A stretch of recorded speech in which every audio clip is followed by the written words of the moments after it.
Guðni, hvað hefur að segja þetta leik? Bara, hafði hann ekki allt að bjóða maður.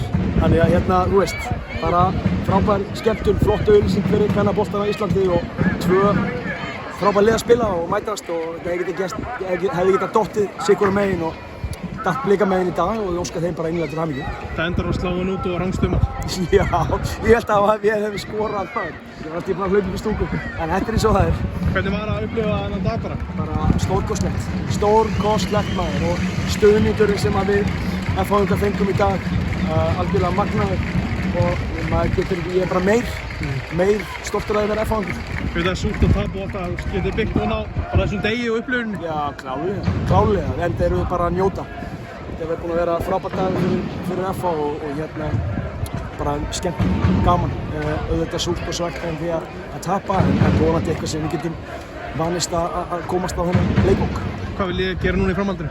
Bara nú höldum við áfram að deildin eftir og hérna við erum á fínu stað þar og erum að berjast við liðið sem við mættum í dag og hérna það verður bara áfram gakk. Takk fyrir þetta, Guðni.